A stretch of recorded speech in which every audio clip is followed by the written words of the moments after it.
Hello യുവാൻ, welcome back to Xylem Learnings. Muhammad Shafeeq V K, chemistry teacher. മക്കളെ എല്ലാവർക്കും സുഖമല്ലേ?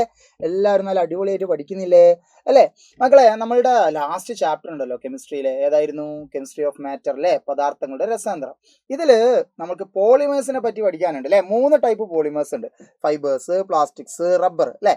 അപ്പോൾ സാറ് അതിൽ ഏറ്റവും കൂടുതൽ ക്വസ്റ്റ്യൻ വരാൻ ചാൻസ് ഉള്ള, അല്ലെങ്കിൽ കൂടുതലായിട്ട് നമ്മൾ പഠിക്കേണ്ട ഒരു പോളിമറാണ് പ്ലാസ്റ്റിക്. പ്ലാസ്റ്റിക്കിനെ പറ്റിയിട്ട് നന്നായിട്ട് തന്നെ നമ്മൾ എന്ത് ചെയ്യുന്നുണ്ട്, നമ്മളുടെ ടെക്സ്റ്റ് ബുക്കിൽ പറയുന്നുണ്ട്. സോ അത് എളുപ്പത്തിൽ പഠിച്ചെടുത്താലും മക്കളെ, നമ്മുടെ പ്ലാസ്റ്റിക്കിന്റെ ഗുണം എന്താണെന്ന് വെച്ചാൽ, പ്ലാസ്റ്റിക് ഒരു പോളിമറാണ്. എന്ത് പോളിമറാ? സിന്തറ്റിക് പോളിമറാ. അതായത് ഫൈബർ ആയാലും റബ്ബർ ആയാലും 2 ടൈപ്പ് പോളിമർ ഉണ്ട്. സിന്തറ്റിക്കും ഉണ്ട്, നാച്ചുറലും ഉണ്ട്. അതായത് മനുഷ്യനിർമ്മിതമുണ്ട്, പ്രകൃതിദത്തമുണ്ട്. പക്ഷേ പ്ലാസ്റ്റിക്കിന്റെ കാര്യത്തിൽ എന്ത് മാത്രമേ ഉള്ളൂടാ മക്കളെ? അത് സിന്തറ്റിക് മാത്രമേ ഉള്ളൂ, മനുഷ്യനിർമ്മിതമായിട്ടുള്ളത് മാത്രമേ ഉള്ളൂ. ഏത്? നമ്മുടെ പ്ലാസ്റ്റിക് എന്ന് പറയുന്നത്. അപ്പോൾ അതൊരു പോയിന്റ് ആണ് കേട്ടോ. ഇനി മക്കളെ, മറ്റൊരു കാര്യം എന്താ, പ്ലാസ്റ്റിക് എന്തുകൊണ്ടാണ് ഇത്ര ഇമ്പോർട്ടൻ്റ് ആയിട്ടുള്ളൊരു പോളിമർ ആയതെന്ന് അറിയോ? എന്ത് ആകൃതിയിലേക്ക് വേണമെങ്കിലും നമുക്ക് പ്ലാസ്റ്റിക്കിന് എന്ത് ചെയ്യാം? മൗൾഡ് ചെയ്തെടുക്കാം. വ്യത്യസ്ത ആകൃതികളിലേക്ക് നമുക്ക് ഷേപ്പ് മാറ്റിയെടുക്കാം. അതോ ഓരോ ക്വാളിറ്റി അനുസരിച്ച് പ്ലാസ്റ്റിക്കിന്റെ കട്ടി കൂടുതലും കുറവും, ക്വാളിറ്റി കൂടുതലും കുറവും ഒക്കെ ആക്കി നമുക്ക് എന്ത് ചെയ്യാം? സെറ്റ് ചെയ്യാം. അതുകൊണ്ട് തന്നെ നമ്മളുടെ ചുറ്റുപാടും ഒരുപാട് ഏരിയകളിൽ എന്ത് ചെയ്യുന്നുണ്ട്? പ്ലാസ്റ്റിക് എന്ന് പറയുന്ന പോളിമറിന്റെ അപ്ലിക്കേഷൻസ് ഉണ്ട്. ഈവൻ നമ്മൾ യൂസ് ചെയ്യുന്ന സാധനങ്ങൾ മാത്രമല്ല കേട്ടോ, മെഡിക്കൽ ഫീൽഡിലുണ്ട്, കൺസ്ട്രക്ഷൻ ഫീൽഡിലുണ്ട്, നമ്മളുടെ ഹൗസ് ഹോൾഡ് ഫീൽഡിലുണ്ട്, എല്ലാ സ്ഥലത്തും പ്ലാസ്റ്റിക് ഉണ്ട്. എന്നാൽ ഈ പ്ലാസ്റ്റിക് ഡിഫറെൻറ്റ് ടൈപ്പ് ഓഫ് പ്ലാസ്റ്റിക്കിൽ നമുക്ക് പഠിക്കാനുള്ളതാണ് തെർമോ പ്ലാസ്റ്റിക്കും തെർമോസെറ്റിംഗ് പ്ലാസ്റ്റിക്കും. മക്കളെ, എന്താണ് തെർമോ പ്ലാസ്റ്റിക് എന്ന് വെച്ചാൽ? തേം എന്ന് വെച്ചാൽ മക്കളെ ഹീറ്റ് അല്ലെങ്കിൽ താപം എന്നൊക്കെയാണ് അർത്ഥം. അപ്പോൾ ഈ തെർമോ പ്ലാസ്റ്റിക്, തെർമോസെറ്റിംഗ് പ്ലാസ്റ്റിക് എന്ന് പറയുമ്പോൾ ചൂടാക്കിയാൽ അത് പ്രശ്നമില്ലാത്തതാണ് തെർമോ പ്ലാസ്റ്റിക് എന്ന് പറയുന്നത്. ചൂടാക്കി കഴിഞ്ഞാൽ അതൊന്ന് സോഫ്റ്റ് ആവുകയും എന്നാൽ തണുക്കുമ്പോൾ വീണ്ടും അത് പഴയ രൂപത്തിലേക്ക് തന്നെ ആവുകയും ചെയ്യുന്ന തരം പ്ലാസ്റ്റിക്കുകളെയാണ് നമ്മൾ എന്ത് പറയുക? Thermo plastic. എന്നാലോ ചൂടാക്കി കഴിഞ്ഞാൽ പ്രശ്നമുണ്ട്. ചൂടാക്കി കഴിഞ്ഞാൽ അത് പെർമനൻ്റ് ആയിട്ട് തന്നെ അതെന്താകും? വേറൊരു ഷേപ്പിലേക്ക് മാറി കെമിക്കൽ ചേഞ്ച് സംഭവിക്കുന്ന പ്ലാസ്റ്റിക് ആണ് തെർമോസെറ്റിംഗ് പ്ലാസ്റ്റിക്. അപ്പോൾ തെർമോ പ്ലാസ്റ്റിക് ചൂടാക്കുമ്പോൾ ഫിസിക്കൽ ചേഞ്ച് അഥവാ ഭൗതിക മാറ്റം മാത്രമേ ഉണ്ടാവുള്ളൂ, കെമിക്കൽ ചേഞ്ച് ഉണ്ടാവില്ല, രാസമാറ്റം ഉണ്ടാവില്ല.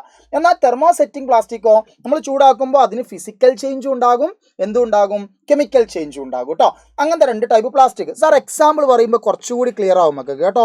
തെർമോ പ്ലാസ്റ്റിക്കിന് എക്സാമ്പിൾ ആണ് നമ്മുടെ PVC, പോളിവിനൈൽ ക്ലോറൈഡ്. മക്കൾ കണ്ടില്ലേ, ഇത് ചൂടാക്കുമ്പോൾ PVC ഇങ്ങനെ കുഴഞ്ഞു വരും, പക്ഷേ അത് തണുക്കുമ്പോൾ വീണ്ടും എന്താവും? PVC പഴയ രൂപത്തിലേക്ക് തന്നെ ആവും. അപ്പം PVC, പോളിവിനൈൽ ക്ലോറൈഡ്, പോളിത്തീനൊക്കെ എന്താ? തെർമോ പ്ലാസ്റ്റിക്കുകൾക്ക് എക്സാമ്പിളാണ്. എന്നാൽ തെർമോസെറ്റിംഗ് പ്ലാസ്റ്റിക്കുകൾക്ക് എക്സാമ്പിളാണ് ബാക്കലൈറ്റ്. ബാക്കലൈറ്റ് എന്ന് പറയുമ്പോൾ നമ്മൾ സ്വിച്ച് ബോർഡൊക്കെ ഉണ്ടാക്കുന്ന പ്ലാസ്റ്റിക്കാണ്. അപ്പോൾ നമ്മൾ സ്വിച്ച് ബോർഡൊക്കെ ചൂടാക്കി കഴിഞ്ഞാൽ അത് ഉരുകി അങ്ങനെ വേറെ ഷേപ്പിലൊക്കെ ആക്കി മാറിപ്പോകും. അത് തിരിച്ച് നമുക്ക് ഒരിക്കലും അതേപോലെ തന്നെ തണുപ്പിച്ചാൽ ആക്കാൻ വേണ്ടി പറ്റൂല.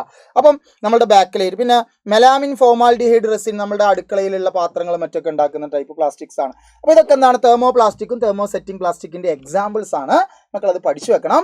ഒപ്പം തന്നെ എന്താ തെർമോ പ്ലാസ്റ്റിക്, എന്താ തെർമോസെറ്റിംഗ് പ്ലാസ്റ്റിക് എന്നൊക്കെ നമ്മൾ പറയണം. പിന്നെന്താടാ, പ്ലാസ്റ്റിക് കൊണ്ട് ഒരുപാട് മലിനീകരണങ്ങൾ ഉണ്ടാകുന്നുണ്ട്, ഒരുപാട് പ്രശ്നമുണ്ട്. പൊല്യൂഷൻ എന്തൊക്കെയാ? സോയിൽ പൊല്യൂഷൻ, മണ്ണ് മലിനീകരണം, വാട്ടർ പൊല്യൂഷൻ, ജലമലിനീകരണം ഉണ്ട്, എയർ പൊല്യൂഷൻ, വായു മലിനീകരണം വരെ പ്ലാസ്റ്റിക് കൊണ്ട് ഉണ്ടാക്കുന്നുണ്ട്. അപ്പോൾ ഇതിനിപ്പോൾ നമ്മൾ എന്താ ചെയ്യുക? പ്ലാസ്റ്റിക് ഒഴിവാക്കാനും വയ്യ. കാരണം എന്താ?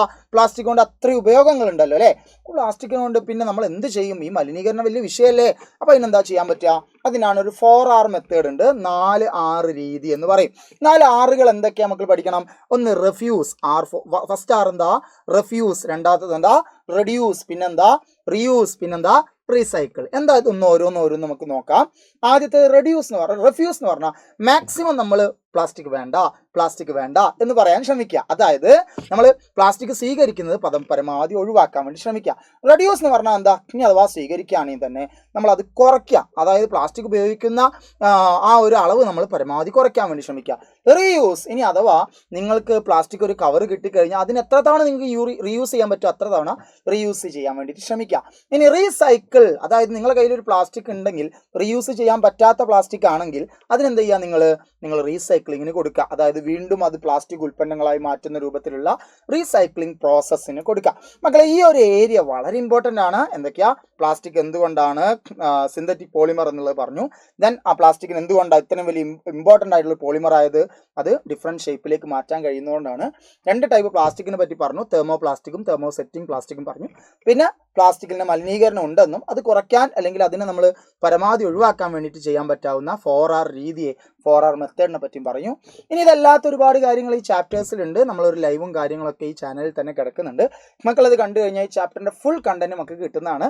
പിന്നെ എക്സാമൊക്കെ ആയി കേട്ടോ, എക്സാമിനൊക്കെ നമ്മൾ നിങ്ങളോടൊപ്പം ഉണ്ടായിരിക്കും. മക്കളെല്ലാവരും നല്ല രീതിയിൽ തന്നെ നമ്മളുടെ ലൈവുകളും കാര്യങ്ങളൊക്കെ കാണുന്ന മക്കളാണ്. തീർച്ചയായിട്ടും നിങ്ങളുടെ ഫുൾ സപ്പോർട്ട് ഞങ്ങൾ പ്രതീക്ഷിക്കുന്നുണ്ട്. ഞങ്ങൾ തിരിച്ചും നിങ്ങൾക്ക് എല്ലാ സപ്പോർട്ടായിട്ടുണ്ടാവും. അടുത്ത വർഷം നമ്മുടെ 9ാം ക്ലാസ് നമുക്ക് പൊളിച്ചടക്കണം. ഓക്കെ, എനിവേ സാർ ഈ വീഡിയോയിൽ പറഞ്ഞ കാര്യങ്ങളൊക്കെ നമുക്ക് ഉപയോഗപ്പെടുത്തിയിട്ടുണ്ടെങ്കിൽ, അതേപോലെ തന്നെ നിങ്ങൾക്ക് ഇത് ഇഷ്ടമായിട്ടുണ്ടെങ്കിൽ, ഇനി മക്കൾക്ക് ഏത് കണ്ടന്റ് ആണ് വേണ്ടത് എന്നുള്ളതൊക്കെ മക്കൾ എന്ത് ചെയ്യുക, കമന്റ് ബോക്സിൽ രേഖപ്പെടുത്തുക. തീർച്ചയായിട്ടും നിങ്ങൾക്ക് വേണ്ടിയിട്ട് അതൊക്കെ ഞങ്ങൾ ചെയ്തു തരാൻ തയ്യാറാണ്. എനിവേ ഇപ്പോൾ സാർ ഇത് സ്റ്റോപ്പ് ചെയ്യുന്നു. Thank you, signing off.